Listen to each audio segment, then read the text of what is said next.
മറ്റാർക്കും ഇല്ലാത്ത ഒരേ ഒരു കാര്യം നിങ്ങളാണ്.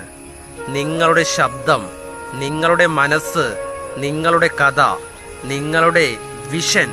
അതിനാൽ എഴുതുകയും വരയ്ക്കുകയും നിർമ്മിക്കുകയും കളിക്കുകയും നൃത്തം ചെയ്യുകയും നിങ്ങൾക്ക് കഴിയുന്നതുപോലെ ജീവിക്കുകയും ചെയ്യുക.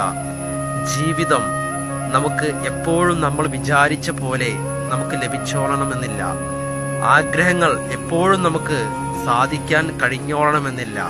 അതുകൊണ്ട് നിങ്ങൾ നിങ്ങളുടെ ജീവിതത്തെ മനസ്സിലാക്കുകയും നിങ്ങൾ കാണുന്ന ആ ഒരു ജീവിതത്തെ, അല്ലെങ്കിൽ നിങ്ങൾക്ക് ലഭിച്ചുകൊണ്ടിരിക്കുന്ന ഈ ഒരു ജീവിതത്തിൽ നിങ്ങൾ ആനന്ദം കണ്ടെത്തുകയും അതിലൂടെ നിങ്ങൾ നിങ്ങളുടെ മനസ്സിനെ കൂടുതൽ സന്തോഷിപ്പിക്കുകയും നിങ്ങൾക്ക് പറ്റുമെങ്കിൽ മറ്റുള്ളവർക്ക് ഒരുപാട് സഹായങ്ങൾ എത്തിച്ചു കൊടുക്കുവാൻ സാധിക്കുകയും ചെയ്യുകയാണെങ്കിൽ നിങ്ങളുടെ ജീവിതത്തിൽ നിങ്ങൾക്ക് ഒരുപാട് നേട്ടവും ഒരുപാട് അർത്ഥവും ലഭിക്കുന്നതാണ്.